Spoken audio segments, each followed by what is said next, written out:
Hello friends, welcome back. This is Madan. In this demo we are going to inject our product repository that we created in our previous demo inside this product API controller. So this is the product repository that we created in our previous demo, and I'm going to use this product repository into this product API controller. So for that we are going to need the constructor here, and then we need to inject that product repository,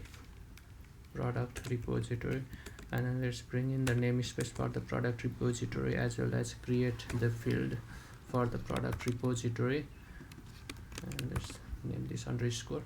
Now here we are going to get the list of the product from here. So we have a product repository, and then in the product repository we have a get all methods, and that returns that gives us the list of the product, and we are going to return that from our API endpoint.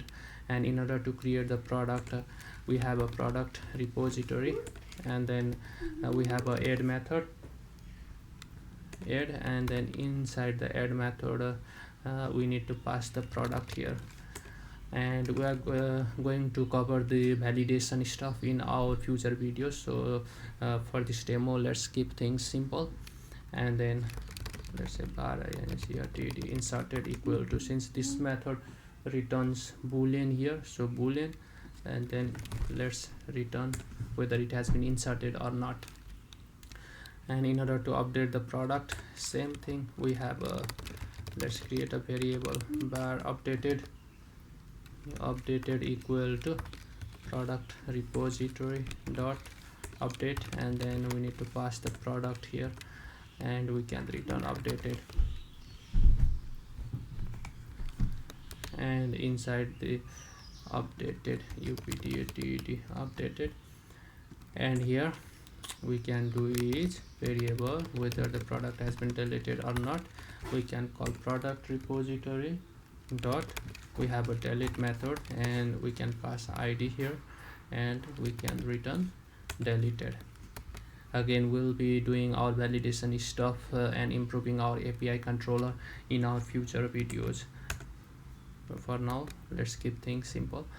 So we have a injected product repository into our product API controller. Now let's test our API and see if everything has gone right or not.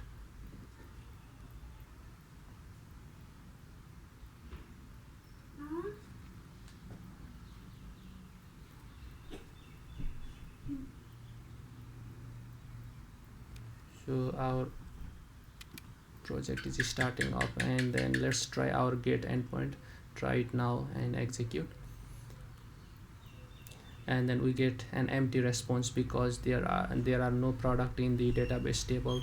Now let's try our post API and try to create the product here. And in the ID we don't need to pass anything here, but let's pass name of the product here, and then execute.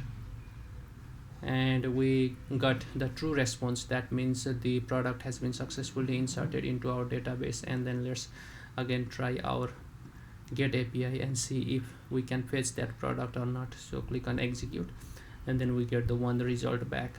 Let's again try to add another product here, Raspberry Pi, and then create execute, and we got the true response. And then let's execute this API slash product, that means the get endpoint, and we should get two product here. And if we check at the moment our database table, select asterisk from PRDCTS products, then those two products should be here in the database table. So here we go. And then now let's test our other endpoint,